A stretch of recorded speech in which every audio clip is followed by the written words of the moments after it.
Hey, we're back with another TikTok video. I think we've seen this agent before. I don't know her, but let's see what she has to say about things not to do when selling your house.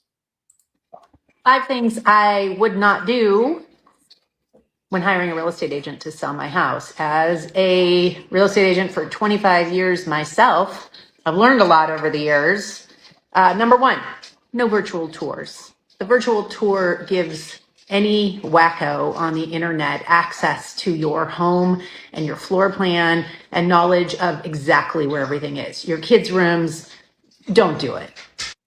Yeah, there's definitely some truth there. We have some pretty high tech stuff with virtual tours and virtual three-dimensional walkthroughs. And she is absolutely right that people could really scope out your house with all of that information, and they even know how to walk around your house. So here's a quick tip for you too. You ever go on Google Street View and you can kind of see your house or your friend's house on Street View, and you can drive up and down the street? You know, you can, as the owner of your house, you can contact Google right through that link and ask them to blur out your house. So I've done that with my home. A lot of law enforcement say that it's probably a good idea because then the bad guys can't really figure stuff out online about your house. Just a thought.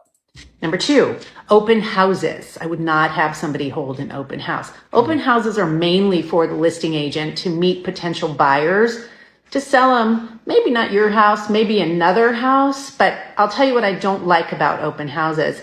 You can have 20 people milling around thinking your house is really beautiful, and you get one person come in who walks through and criticizes everything, and that affects the other people looking at. Yeah, absolutely. She's absolutely right. So if I get to meet with you, if you're in my area and I get to help you sell your house, I will absolutely tell you the truth about open houses. Statistically, they are not sold during the open house. That's just the statistic. People can make appointments, they can be escorted by their agents. The truth is about open houses, and a lot of agents don't like that. I will share this.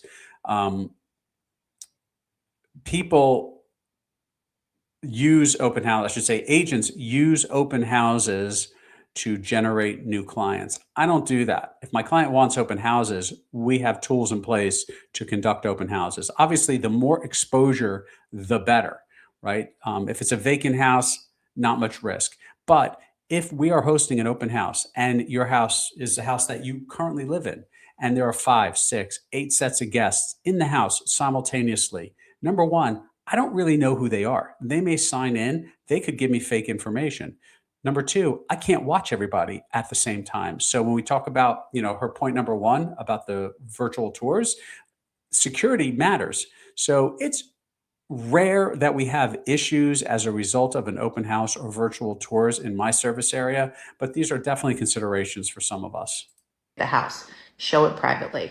Yeah. Number three, I would not hire a real estate agent that I just happen to know socially without interviewing them. They might be fantastic, but this is a problem. People just hire somebody their kid goes to school with, and then they feel weird about sitting them down and asking them questions about their experience and how they're going to market their. Oh, so true. So we've talked about this in other videos. Did you know that there are about a million licensed real estate agents in this country? And did you also know that approximately 10% of the licensed real estate agents do 90% of the transactions? Think about that. 10% of the licensed real estate agents in this country do 90% of the transactions. So what does that mean? That's like, most of us that are in this for real, we know each other. We know the other agents in our service area. Unfortunately, the industry allows part-time and very, very, very part-time real estate agents. And there are a ton of agents that don't sell any houses. There are a ton of agents that have been doing this for years as a hobby, and they sell 1 or 2 houses a year. So if it's your friend's hairdresser's kindergarten teacher who sells 2 homes a year, are you going to trust the biggest financial component of your life with somebody who isn't in this for real? their home. And sometimes that doesn't end well. Might be great, but interview your agents. Number 4, I would not disclose everything. The number one reason people end up in court in a real estate transaction is lack of disclosure. So you want to tell them anything and everything that might affect their decision to buy their home. What I tell people is you tell them everything, and this is in writing, this isn't a disclosure form, that the neighbors are going to tell them after they move. So true. So the truth is, like, if you've been in your house 20 years and 14 years ago, after a big storm, your basement got wet and it was fixed and everything's cool and there hasn't been an issue since, disclose it. Super, super important. Here's something that you guys may not know is that when the buyer goes to get their insurance for your house and get ready for closing, you know, the insurance companies share a database of claims. So if there was a claim for that, let's say that wet basement or wind damage for a roof, it's going to come up and they're going to ask questions anyway. So when in doubt, disclose and then disclose some more and keep disclosing. And number 5, I would never allow an agent to use a lockbox on my house. Number 1, security. Agents come and go. They leave doors open. They leave lights on. They let your dog out. Also, when you're hiring a real estate agent, their job is to sell your. You know, lockboxes can be very, very tricky. Out of the gate, she's absolutely right. Agents can be very, very careless when they're touring a home. I have a listing right now. It's vacant. It's important to the seller that all the lights are off and all the blinds are closed when the tour is done. I have that explicit instructions with our appointment center, so the agent gets that when they make the appointment.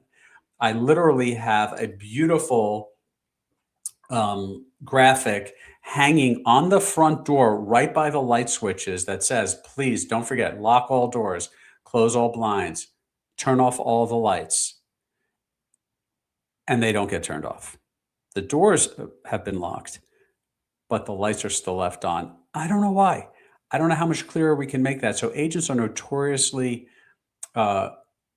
terrible at a lot of those details, and it just creates a lot of friction and anxiety in the transaction. This seller happens to live out of state, so he has a neighbor that lets him know that, hey, the lights are on. They can see it at night, like the glow from the house. So then I get a text message and then I have to run over there and turn off the lights, which I'm happy to do for my client, but it's ridiculous. I mean, just pay attention. I don't know why people are so lazy with that, especially in a vacant house. I can tell you that when I tour a home, my protocol is I let my buyers exit the home.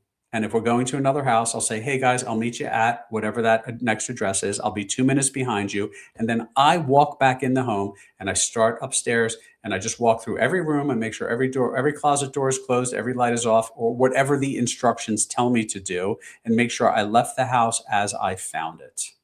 Home. And if they are not on site opening the door, pointing out important features, answering questions, they also get to get their eyes on potential buyers and see if their eyes light up, or see if they're negative, sort of analyze if these are serious buyers. So the other thing that's important to talk about here is the fact that, like, the lockbox and security, I think she kind of hinted at that. So there are mechanical lockboxes, which you have a code for, and the agent gets that code. So they're secure, but not as secure as the electronic lockboxes. In this area, we have another system called a Supra, S-U-P-R-A, electronic lockbox. And those are more secure because it is not like a combination.